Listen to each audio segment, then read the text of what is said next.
He was returned 4 times. He spent 631 days in a concrete kennel, and the entire internet said he was too dangerous to be near a child.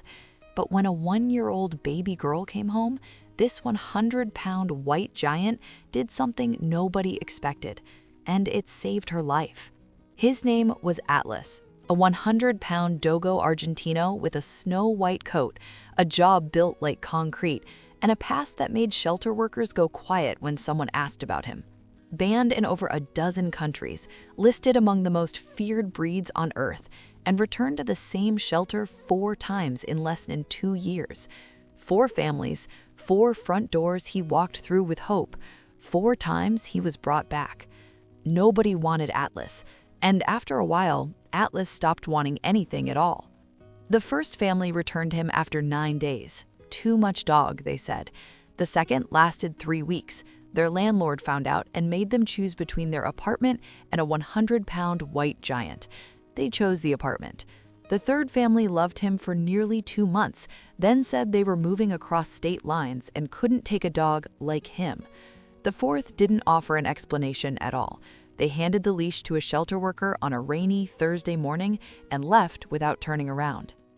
By the time Rachel walked into that shelter, Atlas had been there for 631 days. He wasn't pacing, he wasn't barking. He was sitting in the back corner of his kennel with his enormous white head resting on his paws, the way a dog sits when he's stopped believing anything is going to change. Rachel wasn't looking for a large dog. She was 7 months pregnant and exhausted, and she'd come in with her husband Mike to just look. But she stopped at Atlas's kennel, and she didn't move for a long time. "How many times has he been returned?" she asked the shelter worker quietly. 4 times, she said. Most people hear that and keep walking. Have you ever had a dog look straight through you, like they already knew your answer before you did? Rachel didn't keep walking. The first weeks at home were hard. Atlas had never lived inside a real home for more than 2 months at a stretch.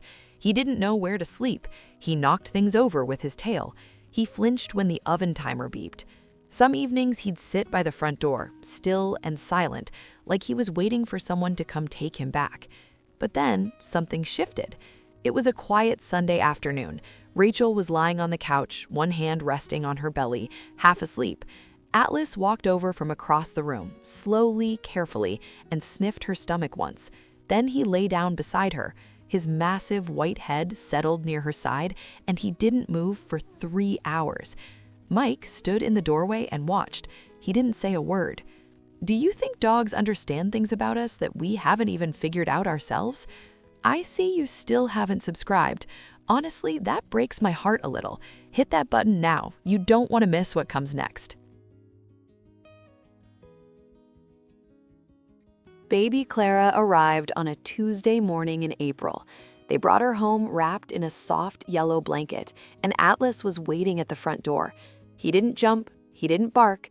He walked over slowly, lowered that enormous white head, and pressed his nose, gently, so gently, against her forehead. Then he sat down, and he didn't leave her side.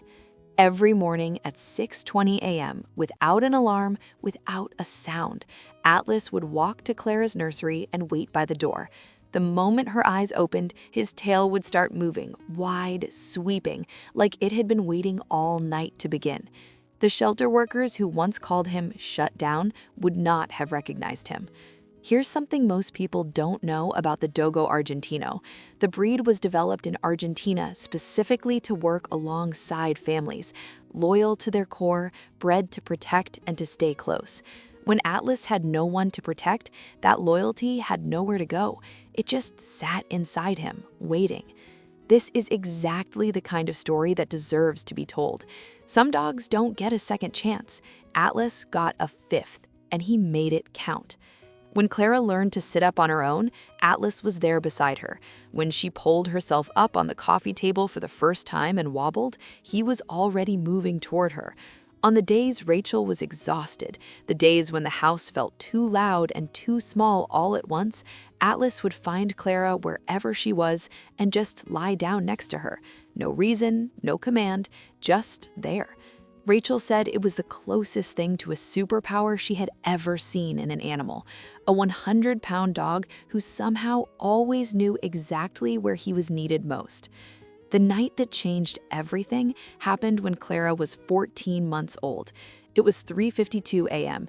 Atlas started barking. Not his usual low alert, but something urgent, something that pulled Mike out of a dead sleep. He ran down the hall and found Atlas standing at the nursery door, pawing at the bottom of it, barking directly at the baby monitor on the wall. He pushed the door open. Clara was sitting up in her crib, eyes wide, her small chest rising and falling too fast. Her skin was burning, a fever of 104 degrees, and it had been climbing for hours. They rushed her to the emergency room. The drive took 11 minutes. Mike said later that he counted every single one. In the waiting room, Rachel sat with her hands pressed together and thought about the 631 days Atlas had spent in that shelter, alone, unwanted, returned, and she thought about how close she had come to walking past his kennel that afternoon. The doctor told them they'd caught it early. Caught early, it was treatable. Left through the night, it would have been a very different conversation.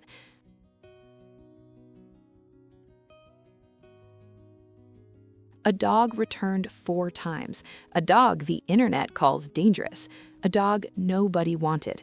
He was the reason their daughter was okay.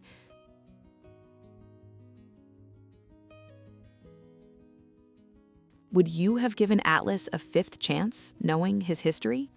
Today, Clara is 2.5 years old. Atlas is 5. They share breakfast every morning. They nap on the same couch, Clara curled against his white side like he's always been there.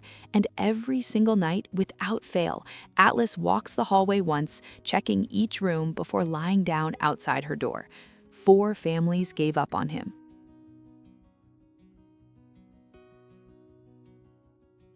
One family didn't, and that made all the difference.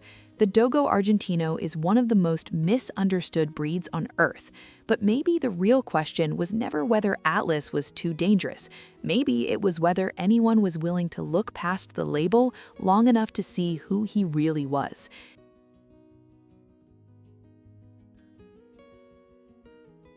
If you're thinking of adopting, please don't overlook the ones who've been returned. They're not broken, they're not dangerous, they're just waiting, patiently, quietly for their person, because sometimes the dog the world gave up on is the one who will never give up on you. Is this love or loyalty? And would you have given Atlas a 5th chance?